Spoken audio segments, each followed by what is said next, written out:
Thank you, Anthony. Our next speaker is Dr. Grace Smith.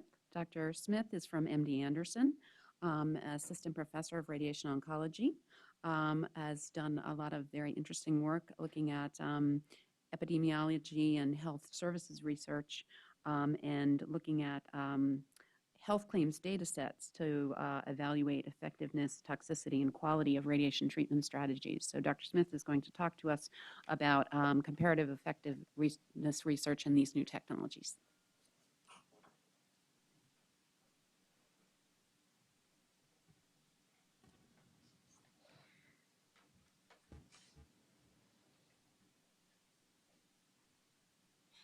Good morning. Thank you for the opportunity to speak today.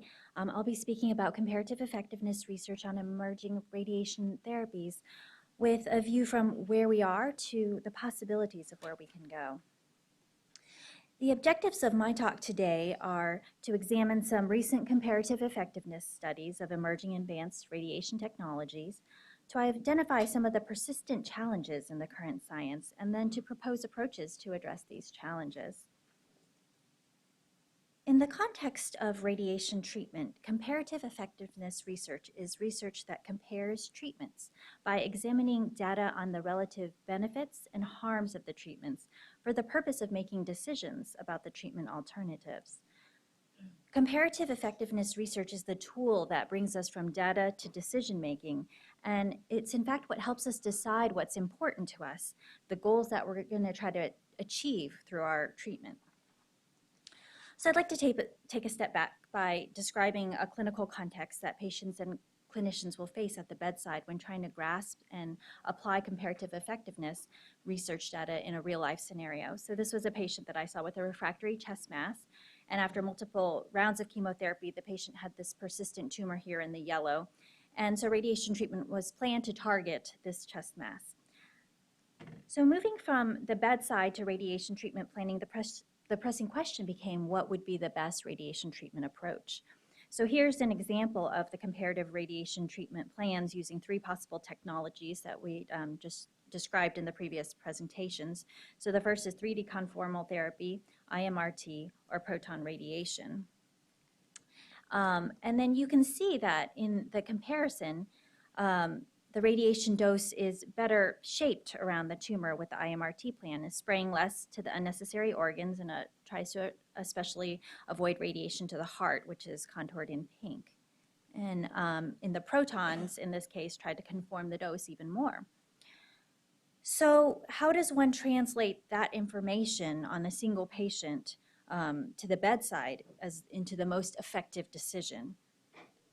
To answer this question, we need to understand what the goals of radiation are, which I think were previously discussed, but we seek basically to shape the radiation dose to maximize tumor target coverage. In so doing, we hope to maximize tumor cure and patient survival. We want to minimize dose to the surrounding organs with this idea that it will minimize end organ damage or damage to organ function. And importantly, we want to deliver all of this at an acceptable cost. When we compare how well we meet these competing goals for each of the potential radiation treatment technologies for this patient, we can see that for some of these outcomes, differences may be well apparent.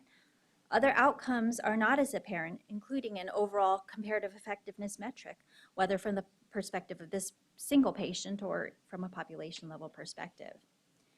So how can comparative effectiveness research data help address this knowledge gap for these outcomes?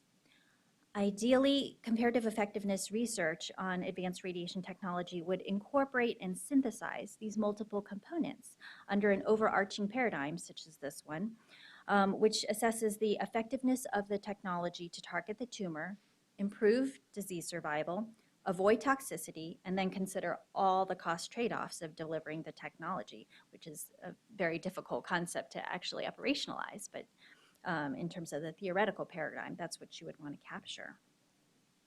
Further nuances to be gained from comparative effectiveness research would include understanding how specific patient characteristics, tumor characteristics, or the quality of delivery of the specific technology might modify the contributing components.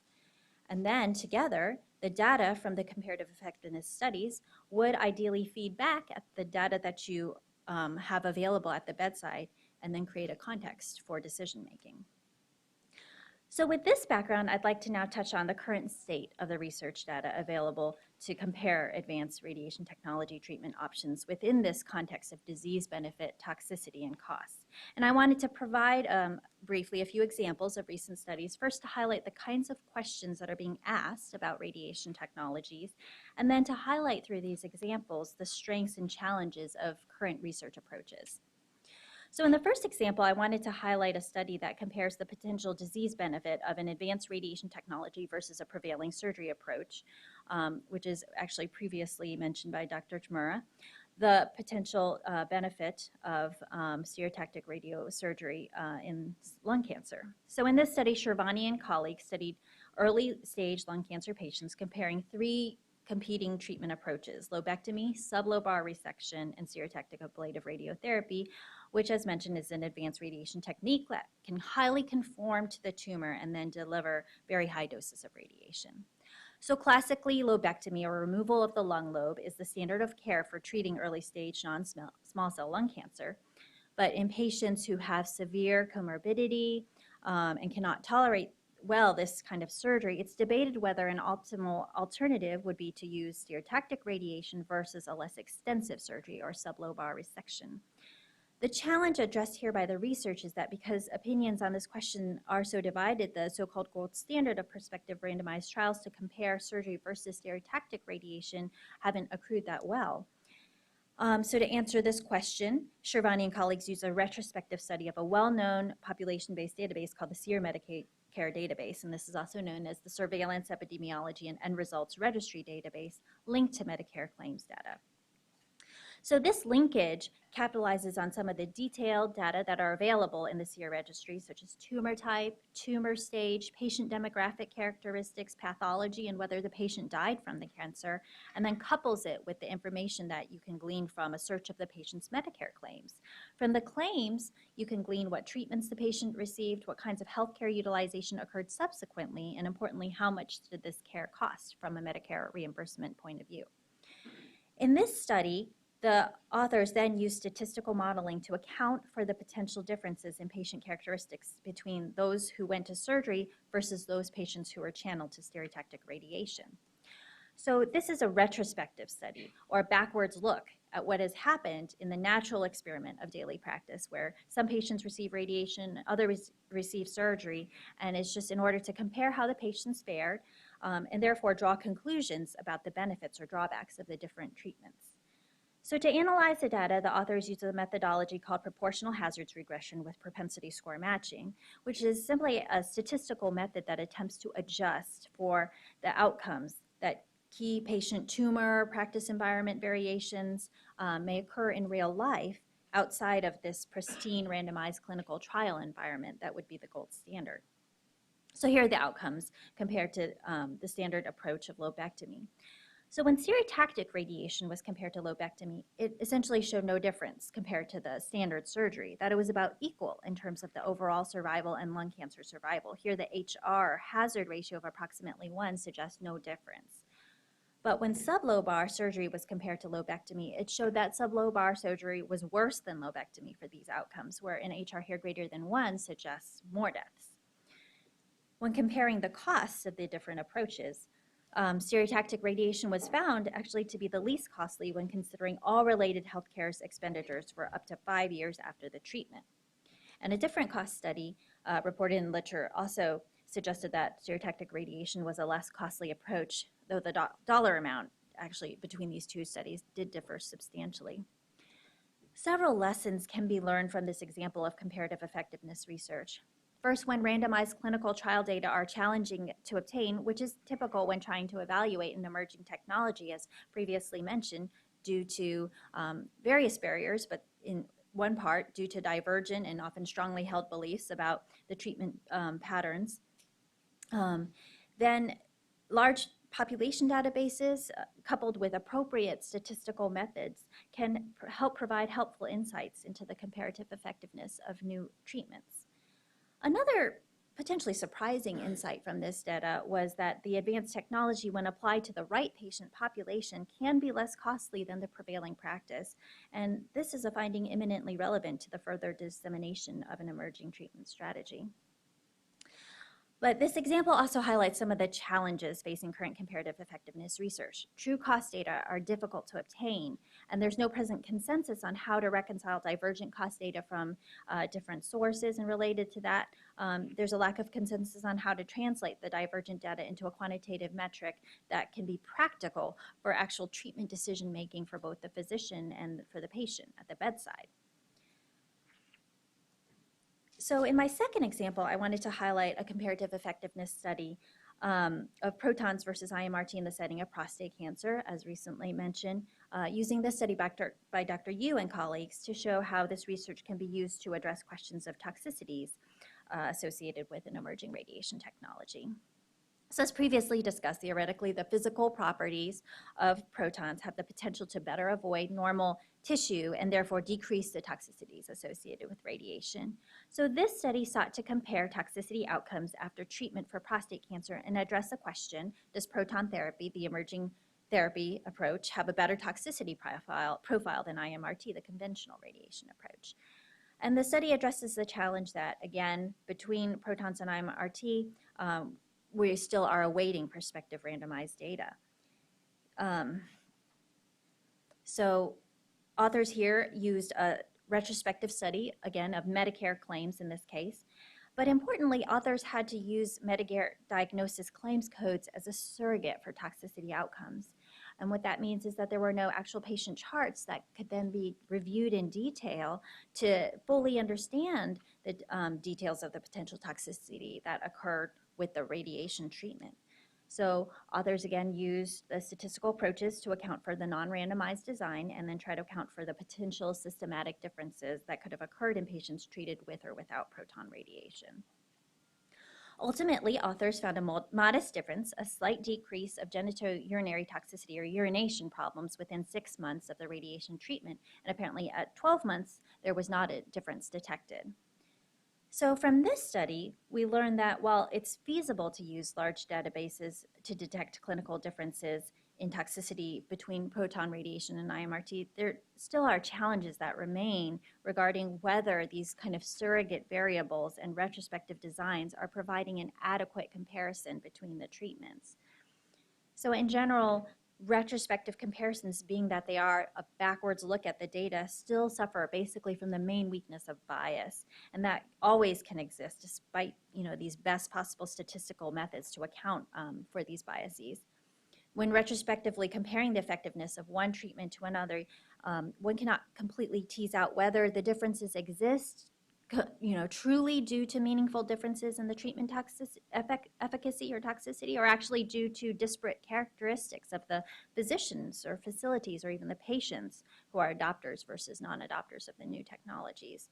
Or perhaps it's just due to the surrogate variables, as in the prior example, where we're simply looking indirectly to look at the answer the question that we truly have. Or finally, there may be temporal factors which are difficult to tease out, simply a result of the progressive use of advanced and emerging technologies adopted in a more recent era compared with the whole context of treatment delivered, conventional treatment delivered in an earlier era. And there may be substantial variation from patient, tumor, and quality of care factors that are difficult to account for and characterize in these retrospective studies.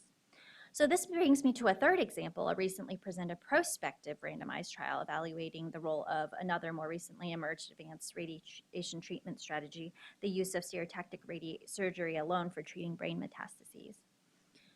So for brain metastases, stereotactic radiosurgery is widely accepted as a very effective advanced technological means, as we previously mentioned, to deliver highly targeted radiation in a very short course, often one day, or a single treatment, as we mentioned. And the question that's remained, however, is whether there's added effectiveness that exists for the addition of whole brain radiation, which is a more comprehensive radiation approach. What is known is that these two approaches deliver essentially equivalent survival, but the addition of whole brain radiation adds better tumor control. But what's not known is whether these two approaches differ in toxicity profiles. For example, if the tumor progression itself would cause more toxicity neurocognitively and functionally, then the addition of radiation would be preferred with the addition of whole brain radiation. Whereas if the addition of more comprehensive radiation, then the more toxicity, therefore the toxicity coming from the radiation itself, then the stereotactic radiosurgery alone approach would be preferred. So results from this trial confirmed there was no difference in the survival between the two approaches, and radiosurgery alone indeed had worse intracranial tumor control. But despite this, patients treated with the stereotactic radiosurgery alone approach still maintained improved cognitive and functional status, and this toxicity benefit held true over many different domains. So based on these results, the authors of the study recommended an upfront approach of radiosurgery alone for such patients. So results from this study, though, underscore the importance of simultaneously assessing and synthesizing the multiple domains of comparison in comparative effectiveness research, where you do understand the context of the survival, the targeting of the tumor. But in this case, it was the toxicity differences that really tipped the balance, so to speak, in terms of what was affecting the decision-making for the treatment.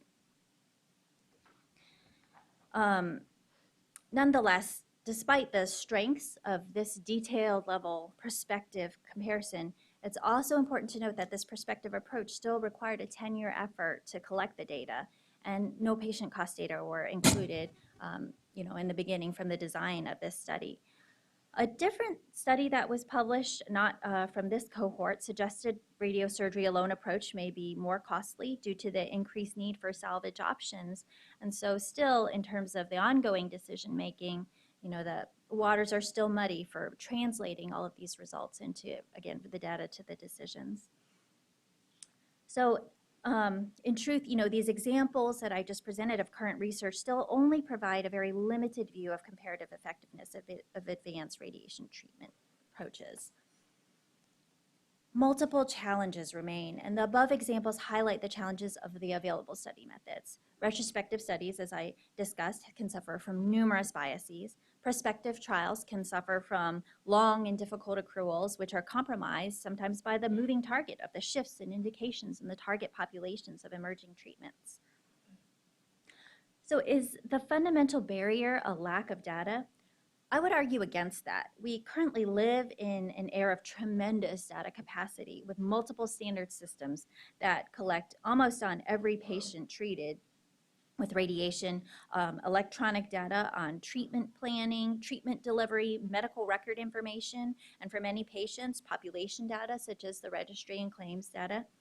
And vast quantities of data are in fact generated daily, used to manage the day-to-day practical aspects of treatment as well as reimbursements. And these data are in fact natural sources for collecting measures of toxicity, treatment quality, treatment outcomes, and comparative costs. I would argue then that the barrier is not so much a lack of data as a lacking design to optimally connect the data. In our current systems, our data from these various sources essentially are siloed without a platform to connect and collect and manage the entirety of data from the multiple systems. So as a result, the comparative effectiveness research designs dependent on that, on such data sources can become unidimensional and lack plasticity. Where do we go from here?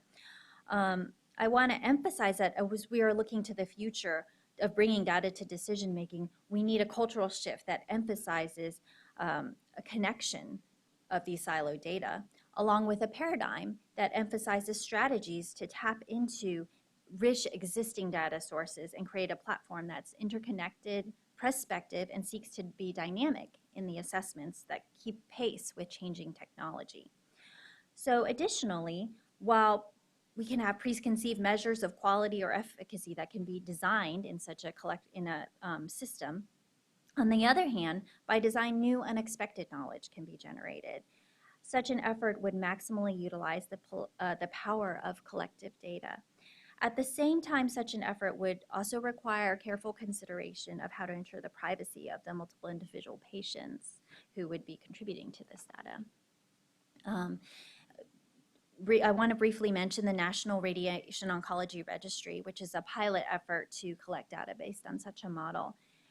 With multiple centers involved, it seeks to prospectively collect data with an interconnected platform on benchmark measures, practices, and effectiveness of different treatments. I think in the rest of this conference, there will be more discussed about this detail regarding the effort, but I just wanted to highlight the importance of this kind of resource for the future of comparative effectiveness research in radiation oncology. And I also wanted to highlight through this example the unique data that's relevant to advanced radiation technologies. It's not easily captured simply by connecting just the simple electronic medical record. That this data is not necessarily captured in just saying that we're targeting this chest tumor, even to say that we're targeting it to a dose of 50 gray, or even saying that we're using photons or protons. But in fact, the medical record doesn't capture this picture, which is actually central to and uniquely relevant to radiation technology, and really shows us the difference between 3D IMRT or a proton approach. And the challenge here is to find the method to sustainably capture this data that you see it here on this slide. The promise and potential for this and like efforts is exciting and simultaneously challenging for the advancement of research and quality of care in radiation oncology as a field itself. Technology is continuing to advance with the promise of improved tumor targeting and improved toxicity profile, and more data than ever before is being generated with the potential to generate knowledge on best strategies to achieve optimal cancer treatment, improve outcomes in radiation oncology. But the sobering and real need to contain healthcare costs remains. Stepping forward in this environment with the requirement to carefully balance these often competing demands, input from the stakeholders will be key for developing both the culture and the sustainable method for meeting our ongoing research needs. If we're successful, comparative effectiveness research can continue to serve as the bedrock for moving from data to decisions in radiation treatment, being both promising and necessary as a means for optimizing advanced radiation treatment strategies. Thanks.